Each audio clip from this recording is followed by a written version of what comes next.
안녕하세요. 미래를 점치다 다니엘의 예언의 한민호입니다. 오늘은 6번째 시간입니다.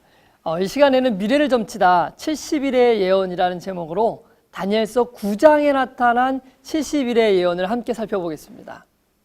우리는 지난 시간까지요, 이 다니엘 8장의 2300주야의 예언에 대해서 살펴보았습니다. 참으로 놀랍게도 하나님께서는 2300년의 이 예언의 시작점과 끝을 우리에게 분명히 예언해 주셨는데요.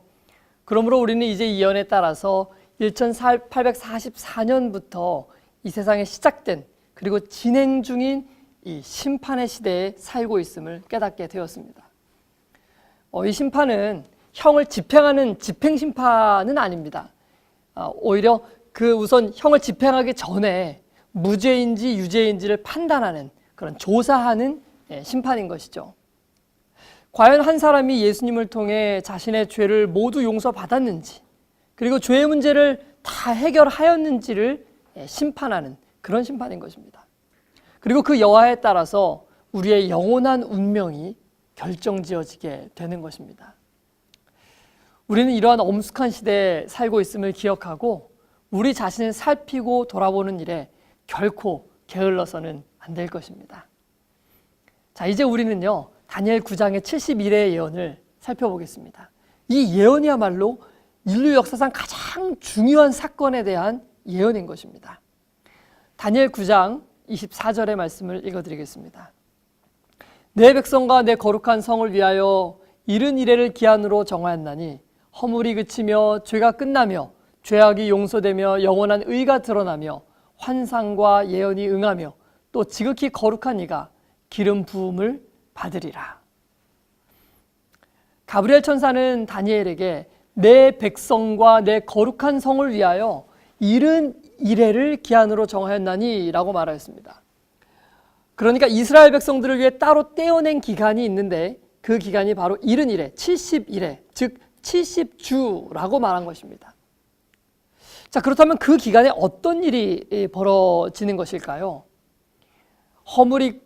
허물이 그치며 죄가 끝나며 죄악이 용서되며 영원한 의가 드러나며 환상과 예언이 응하며 또 지극히 거룩한 신이가 기름 부음을 받으리라 라고 말하였습니다. 자, 이것이 무엇을 의미하는 것일까요? 그것은 우리가 잠시 후에 살펴보겠습니다. 먼저 이 기간, 이때 70주에 대해서 조금 더 이야기를 해보겠습니다. 다니엘 9장 25절의 말씀을 읽어드립니다. 그러므로 너는 깨달아 알지니라. 예루살렘을 중건하라는 영이 날 때부터 기름 부음을 받는 자 곧 왕이 일어나기까지 7이래와 62이래가 지날 것이요 그 곤란한 동안에 성이 중건되어 광장과 거리가 세워질 것이며. 이 70주 예언의 시작이 되는 기점은 우리가 지난 시간에 살펴본 것처럼 2300주야 예언의 기점과 동일합니다.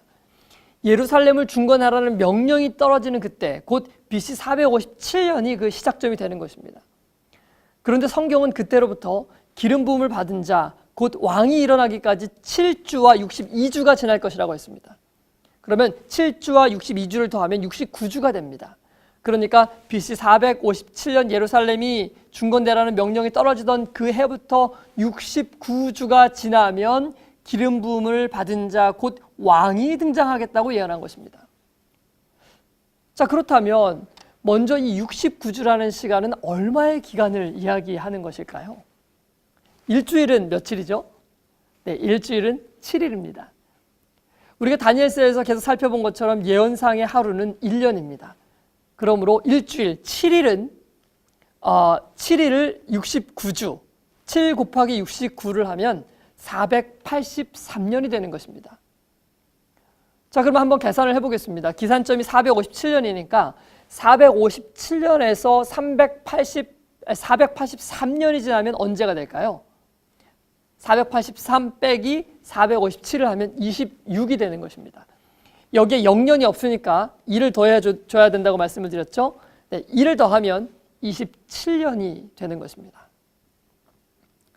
자, 그러면 다니엘 예언에서 서기 27년에는 어떤 사건이 일어난다고 성경을 말하고 있을까요?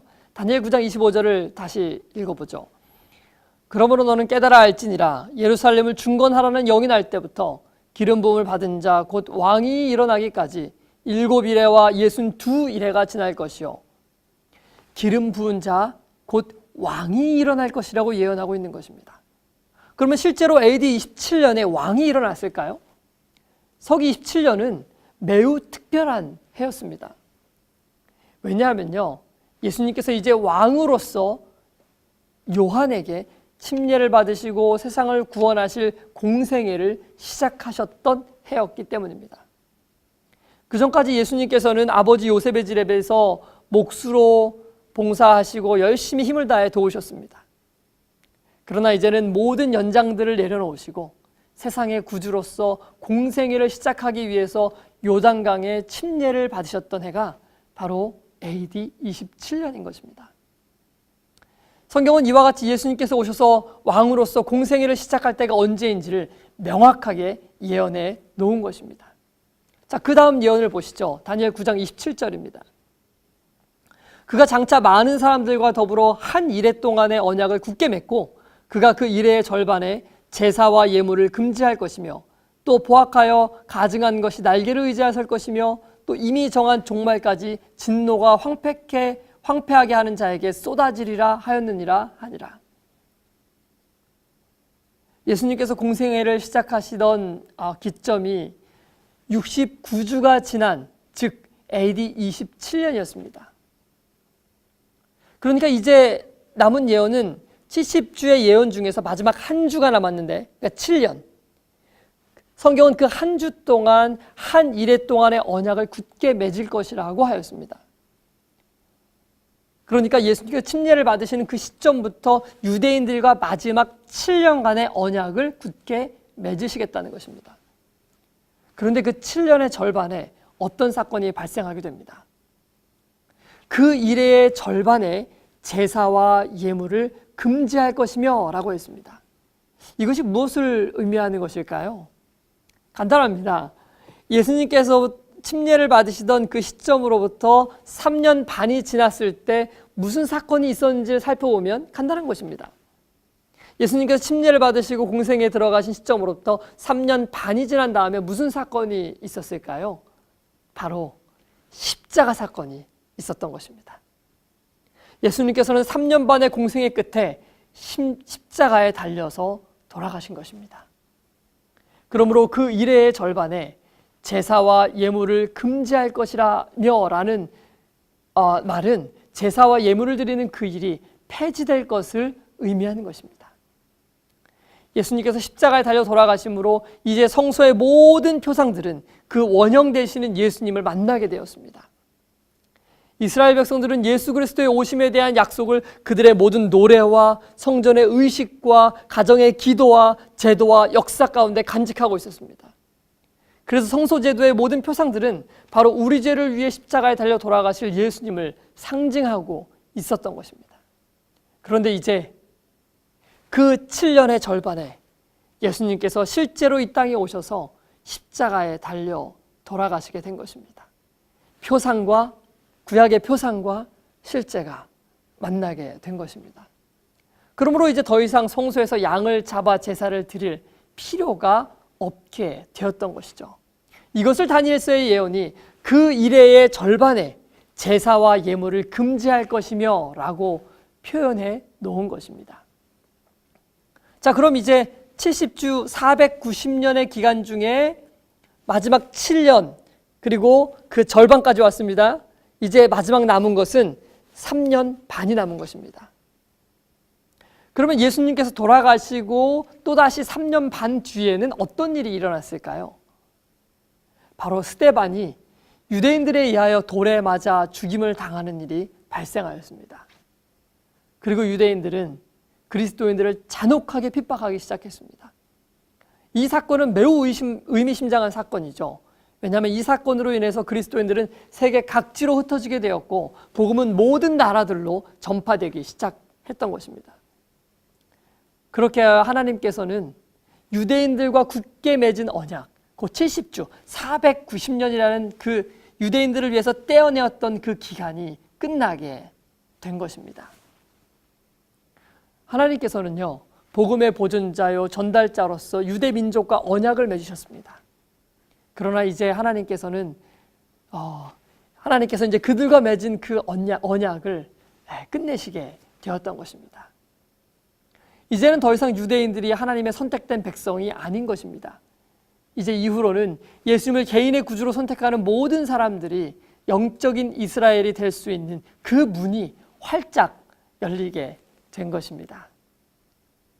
이제 구약의 이스라엘 백성들에게 할당된 모든 예언들은 다 끝나게 되었고, 이제는 누구든지 높이 십자가에 달리신 예수님께 직접 나와 구원을 얻을 수 있는 시대가 열리게 된 것입니다.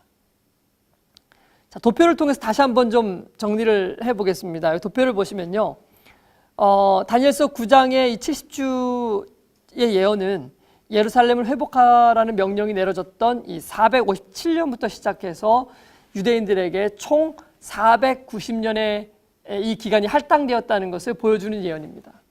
그런데 그 기간 중에 마지막 일주일, 특별히 마지막 이 7년 동안은 매우 의미심장한 일들이 성취되었습니다. 첫 번째로 그 7년의 시작점이 AD 27년인데요. 예수께서 침례를 받으시면서 공생애를 시작하셨습니다. 그리고 둘째로는 3년 반 이후에 예수님께서 십자가에 달려 돌아가셨습니다. 그리고 마지막 남은 3년 반이 지난 이후에 바로 스데반이 돌에 맞아 죽음으로 유대인들에게 할당된 이 490년의 모든 기간이 맞춰지게 된 것입니다. 하나님께서는 이와 같이 예수님의 탄생에 대한 예언을 이 다니엘서에 이렇게 상세하게 기록해 주셨습니다. 아무리 작은 불의 세력이 편만하고 사단이 세상의 모든 사람들을 영원한 멸망으로 이끌고 가려고 한다 할지라도 예수님의 탄생을 통해 온 세상을 구원하고자 하시는 그 하나님의 크신 사랑을 온 세상 사람들이 깨닫기를 원하셨던 것입니다. 그래서 예수님은 예언의 시간표에 따라 정확한 시기에 이 땅에 오셨습니다. 그리고 정확한 시간에 따라 침례를 받으셨습니다. 그리고 정확한 예언에 따라 십자가에 달려 돌아가신 것입니다. 그러므로 우리는 십자가에 달려 돌아가신 예수님이 성경에 예언되었고 만세로부터 정말 영원한 시간 전부터 준비된 하나님의 어린 양이심을 우리가 확신할 수 있게 되는 것입니다. 여러분 어떠십니까? 하나님께서는 참으로 자상하게도 세상에 일어나게 될 이 놀라운 역사들을 정말 상세하고도 자세히 우리에게 예언해 주시지 않으셨습니까? 그럼 이제 우리에게 남은 예언은 무엇일까요? 바로 돌나라의 예언이 아닙니까? 우리를 위해 십자가에 달려 돌아가시고 하늘에 승천하신 예수님께서는 이제 곧 이 땅에 다시 우리를 데리러 오실 것입니다. 이제까지 주신 모든 예언들이 하나의 오차도 없이 온전하게 성취되었습니다. 그렇다면 이제 마지막 남은 예언, 예수님의 재림도 그와 같이 성취되지 않겠습니까? 그 예언이 성취되는 그날에 우리 모두 준비가 되어서 하늘을 기업으로 얻는 우리 모두가 되었으면 좋겠습니다. 다음 시간에는요, 미래를 점치다 풀무불 환란이라는 제목으로 다니엘서가 말하는 이 환란에 대해서 살펴보겠습니다. 다음 시간에 다시 찾아뵙겠습니다. 안녕히 계십시오.